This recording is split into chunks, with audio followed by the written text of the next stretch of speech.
ఈసారి national award అతనికేనా? కారణాలేమై ఉండొచ్చు?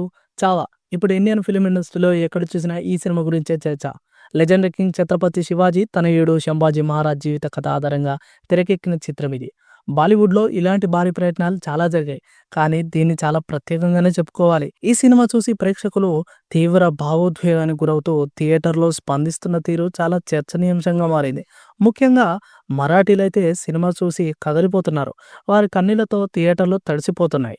నినాదాలతో హోరెత్తుతున్నాయి. ఇక చిత్రంలో శంభాజీ మహారాజ్, విక్కీ కౌశల్ పర్ఫార్మెన్స్ గురించైతే ఎంత చెప్పినా తక్కువనే అనుకోవచ్చు. ఇప్పటికే విక్కీ మంచి నటుడిగా గుర్తింపు తెచ్చుకున్నాడు. కానీ ఇందులో తన నటన వేరే లెవెల్ అని చెప్పాలి. ఈ సినిమా చూసి విక్కీని ప్రశంసల్లో ముంచెత్తిన వారంటూ ఎవరు లేరని చెప్పుకోవాలి. చావా! చూసిన వాళ్ళంతా ముక్త కంఠంతో చెప్తున్నారు మాట. 2025 సంవత్సరానికి జాతీయ ఉత్తమ నటుడిగా నిలవబోయేది విక్కీనే అని. యెస్, మీరు విన్నది నిజమే. ఇక నిజానికి వెళ్తే 'సర్దారుద్దీన్' అదేవిధంగా 'శ్యామ్ బహదూర్' ఈ చిత్రాలకి విక్కీకి నేషనల్ అవార్డు వస్తుందని ఆయా సినిమాలు రిలీజ్ అయినప్పుడు అంచనాలు ఏర్పడ్డాయి. కానీ చివరికి నిరాశ మిగిలింది.